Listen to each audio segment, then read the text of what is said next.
নির্বাচনের পর থেকে সারা রাজ্যে রাজনৈতিক পালাবদলের ছবি নিচুতলা থেকে উঁচুতলায়। মুর্শিদাবাদে নিজের সাংগঠনিক শক্তি ক্রমাগত বাড়াচ্ছে কংগ্রেস। তৃণমূল কংগ্রেস থেকে কংগ্রেসে যোগ দিয়েছেন অধীর চৌধুরীর হাত ধরে বহু মানুষ। তবে এই ধুরন্ধর পরিস্থিতিতে কাজের মধ্যেই হঠাৎ করে স্তব্ধ হয়ে গেল যোগদান কর্মসূচি। কিন্তু কেন? এআইসিসির তরফে এই সিদ্ধান্ত প্রদেশ কংগ্রেসের নেতৃত্বকে জানিয়ে দেওয়া হয়েছে। এ বিষয়ে প্রশ্ন করা হলে কিছু নরম সুর দেখা গেল অধীর চৌধুরীর গলায়। রবিবার 23শে আগস্ট অধীর চৌধুরী ও ঈশা খান চৌধুরীর উপস্থিতিতে শামশেরগঞ্জের ধুলিয়ানের তৃণমূলের একাধিক নেতাকে যোগদান করানো হয়। সেখানে যোগদান করেন ধুলিয়ান পুরসভার পৌরপিতা ইনজামুল ইসলাম। এই ইনজামুল ইসলামের বিরুদ্ধে ধুলিয়ানে অশান্তিতে উস্কানি দেওয়ার অভিযোগ উঠেছিল। এই নেতাসহ একাধিক নেতাকে এই দিন যোগদান করানো হয়। দলবদলুদের যোগদান করিয়ে ধাক্কা খেল কংগ্রেস ওয়ার্কিং কমিটির সদস্য অধীর চৌধুরী। রবিবার শামশেরগঞ্জে একটি যোগদান কর্মসূচি অনুষ্ঠিত হয়। সেই কর্মসূচিকে এআইসিসির পক্ষ থেকে স্থগিত রাখার নির্দেশ কেন্দ্রীয় নেতৃত্বের। নির্দেশিকা পাঠানো হয়েছে কংগ্রেসের পশ্চিমবঙ্গের দায়িত্বপ্রাপ্ত নেতা প্রকাশ যোশীকে। একই সঙ্গে প্রদেশ কংগ্রেস কমিটিকে নির্দেশ দেওয়া হয়েছে এই বিষয়ে সমস্ত প্রয়োজনীয় তথ্য এবং প্রদেশ কংগ্রেস কমিটির নিজস্ব মতামত যত দ্রুত সম্ভব এআইসিসির কাছে জমা দিতে হবে। রবিবার অধীর চৌধুরী ও ঈশা খান চৌধুরীর উপস্থিতিতে শামশেরগঞ্জের ধুলিয়ানে তৃণমূলের একাধিক নেতাকে যোগদান করানো হয়। সেখানে যোগদান করেন ধুলিয়ান পুরসভার পুরপিতা ইনজামুল ইসলাম। এই ইনজামুল ইসলামের বিরুদ্ধে ধুলিয়ানে অশান্তিতে উস্কানি দেওয়ার অভিযোগ ছিল। ওই নেতাসহ একাধিক নেতাকে এদিন যোগদান করানো হয়। তারপর কংগ্রেসের কেন্দ্রীয় নেতৃত্বের পক্ষ থেকে একটি চিঠি দিয়ে এই সিদ্ধান্তকে বাতিল ঘোষণা করা হয়েছে। আসুন শোনায় অধীর চৌধুরীর বক্তব্য। কিভাবে যোগদান করাই আমরা কোনো ব্লক তারা ঠিক করে সেই এলাকায় কারা যোগদান করতে চাইছে তাদের সাথে কথা বলা। মনে করুন আমার কাছে কেউ এলে যোগদান করতে, আমি সরাসরি কাউকে যোগদান করতে অনুমতি দিই না। কি করি? ব্লককে পাঠাই। কেন? সেখানে আমাদের স্থানীয় নেতৃত্ব আছে। তারা কি করবে? তারা দেখবে, বিচার করবে, তারপর তারা যোগদান করাবে। হয়ে গেল। এবার যোগদান যেদিকে হবে তারা বলে দাদা আপনি একটু আসুন, যাই আমরা, এটাই আমার কাজ। একইভাবে মুর্শিদাবাদের বিভিন্ন জায়গায় নির্বাচনের পর থেকে হাজার হাজার, একটা নয় হাজার হাজার তৃণমূল কর্মীরা কংগ্রেস দলে যোগদান করেছে। সেই প্রক্রিয়ার একটা অঙ্গ হিসাবে শামশেরগঞ্জে সেখানে পরশুদিন মনে হয় নাকি, পরশুদিন 23 তারিখে শয়ে শয়ে তৃণমূল কর্মীরা যোগদান করলো। ভিডিও আছে, সভা দেখেছেন, সভায় মিছিল দেখেছেন, সব কিছু আপনাদের কাছে আছে, ব্ল্যাক অ্যান্ড হোয়াইট সব দেখতে পাবেন। সেখানটাই ব্লক সভাপতিদের আমন্ত্রণ ছিল। কাকে? আমাকে। পশ্চিমবঙ্গে একটা মাত্র এমপি কংগ্রেসের ঈশা খান চৌধুরী, তার আমন্ত্রণ ছিল। পশ্চিমবঙ্গের দুটো মাত্র কংগ্রেসের এমএলএ, আমাদের একজন মহাতাব থেকে তার উপস্থিতি ছিল, তার আমন্ত্রণ ছিল। পশ্চিমবঙ্গের দুটো সিডাব্লিউসি মিটিং, দুটো সিডাব্লিউসি মেম্বার, তার মধ্যে একজন আমার উপস্থিতি ছিল। এই জেলায় রাজনীতি করি, এই জেলায় বড় হয়েছি, বেশিটা আর কি। রাজ্য রাজনীতি করেছি, আমি দুবারের প্রেসিডেন্ট ছিলাম, আমি সিডাব্লিউসির একজন সদস্য। আইন কানুন নিয়ম আমি কারোর থেকে কম জানি না। তো সেইখানটায় যখন অনেকে যোগদান করেছে, তার মধ্যে নাকি একটা লোক সম্পর্কে কোনো অভিযোগ পাওয়া গেছে, তার বিরুদ্ধে কেস আছে বা কিছু আছে একজন সম্পর্কে।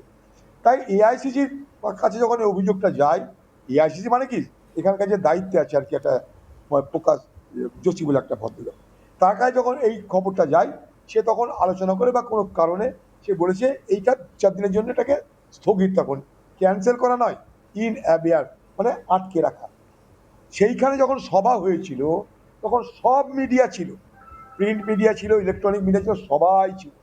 তাদের মধ্যে একজন যখন আমাকে জিজ্ঞেস করে দাদা আপনি যোগদান করালেন, কারোর বিরুদ্ধে অভিযোগও থাকতে পারে, আমি তখন বললাম, কি বললাম, যে কারোর বিরুদ্ধে অভিযোগ যদি থাকতে পারে, তারা যদি সৎ পথে চলতে চায়, শুদ্ধ হতে চায়, কংগ্রেস তাকে সুযোগ দেবে। 1, 2 নম্বর, আমি নিজে নেতাদের থেকে বেশি কর্মীদেরকে যোগদান করাতে উৎসাহিত বোধ করি, এটাও বলেছি। আর তো কোনো কথা হয়নি, সেখানে কেউ অভিযোগের কথা বলেনি, এইটুকুই কথা হয়েছে। একটা সংবাদ মাধ্যম জিজ্ঞেস করেছিল, তাও সেটা ওখানকার যে তোমাদেরকে বলি, একটা পার্টি আছে না এখন, এই মানে বিজেমূল যাকে বলে, ওখানে জানেন যে শামশেরগঞ্জের যে এমএলএ সে বিজেমূলের লোক, সে তৃণমূল থেকে জিতেছে কিন্তু বিজেপি দালালি করছে। তাদের এটা খারাপ লেগেছে। কেন? তারা দেখছে যে ধুলিয়ান সম্পূর্ণ হাতছাড়া হয়ে যাচ্ছে। সম্পূর্ণ ধুলিয়ার হাত চালিয়ে হয়ে যায়, ঠেকাতে হবে কী করে? একটা কোনো ইস্যু তৈরি করো। সেই ইস্যুটা কি? যতজন যোগদান করেছে তাদের মধ্যে একজনের নামে নাকি অভিযোগ আছে। আমি পরে জিজ্ঞেস করলাম, ওখানে এনআইএ তদন্ত হয়েছে, কাউকে ডাকা হয়নি, কারোর নাম নাই। সিআইডি তদন্ত হয়েছে, কারোর নাম নাই। আগামীতে যদি আবার তদন্ত হয়, সেই তদন্তে যদি কেউ অপরাধী হয়, সে জেল খাটবে, সে সাজা খাটবে। আমি তো কারোর অপরাধ গ্রহণ করিনি। আমরা বলছি পার্টিতে আসতে পারো। এই পার্টিতে এসে কিন্তু নখরাবাজি চলবে না, পার্টিতে সুবিধা হয়ে চলতে হবে, পার্টিতে ভদ্র হয়ে চলতে হবে, নিয়ম মেনে চলতে হবে। তাদের অতীত কি আমাদের দেখার দরকার নাই। যদি দেখা যায় সে অতীতের জন্য তারা কোনো বড় অপরাধ করেছে, তাদেরকে সেটা মোকাবিলা করতে হবে। এই চিঠিতে উল্লেখ করা হয়েছে রবিবার 23শে আগস্ট মুর্শিদাবাদ জেলার শামশেরগঞ্জে কয়েকজনকে কংগ্রেসে যোগদান করানো হয়েছে। এর পরিপ্রেক্ষিতে একটি বিতর্কের সৃষ্টি হয়েছে। এও জানা গিয়েছে যে ওই যোগদানের ক্ষেত্রে নির্ধারিত প্রক্রিয়া অনুসরণ করা হয়নি, তাই এই যোগদান প্রক্রিয়া স্থগিত। এছাড়াও বেশ কিছু নিয়ম মানার কথা বলা হয়েছে ওই চিঠিতে। বর্তমান পরিস্থিতিতে কংগ্রেস দলকে শক্তিশালী করার জন্য যেখানে প্রয়োজন সেখানে অন্য রাজনৈতিক দলের কর্মী অথবা সমাজকর্মীদের কংগ্রেসে অন্তর্ভুক্ত করা যেতে পারে। তবে এই ধরনের ক্ষেত্রে কংগ্রেসে যোগদানের জন্য প্রস্তাবিত ব্যক্তিদের নামের তালিকা প্রথমে প্রদেশ কংগ্রেস কমিটির কাছে পাঠানো অত্যন্ত গুরুত্বপূর্ণ। প্রদেশ কংগ্রেস কমিটি সেই নামের যাদেরকে নাম পাঠানো হবে সেই ব্যক্তিদের পরিচয়, তাদের ঠিক কী যোগ্যতা রয়েছে, গ্রহণযোগ্যতা কতটা, বিভিন্ন দিক পর্যালোচনা করার পর সেই তালিকা অখিল ভারতীয় কংগ্রেস কমিটির অনুমোদন পাওয়ার পরেই ওই ব্যক্তিদের আনুষ্ঠানিকভাবে কংগ্রেস দলে যোগদান করানো উচিত বলে মনে করছে কংগ্রেস নেতৃত্ব। জাতীয় কংগ্রেস জিন্দাবাদ, জাতীয় কংগ্রেস জিন্দাবাদ, রাষ্ট্রনায়ক রাহুল গান্ধী জিন্দাবাদ, অধীর চৌধুরী জিন্দাবাদ, অধীর চৌধুরী। কীভাবে যোগদান করায় আমরা কোনো ব্লক তারা ঠিক করে সেই এলাকায় কারা যোগদান করতে চাইছে তাদের সাথে কথা বলা। মনে করুন আমার কাছে কেউ এলে যোগদান করতে, আমি সরাসরি কাউকে যোগদান করতে অনুমতি দিই না। কি করি? ব্লককে পাঠাই। কেন? সেখানে আমাদের স্থানীয় নেতৃত্ব আছে। তারা কি করবে? তারা দেখবে, বিচার করবে, তারপর তারা যোগদান করাবে। হয়ে গেল। এবার যোগদান যেদিকে হবে তারা বলে দাদা আপনি একটু আসুন, চাই আমরা, এটাই আমার কাজ। একইভাবে মুর্শিদাবাদের বিভিন্ন জায়গায় নির্বাচনের পর থেকে হাজার হাজার, একটা নয় হাজার হাজার তৃণমূল কর্মীরা কংগ্রেস দলে যোগদান করেছে।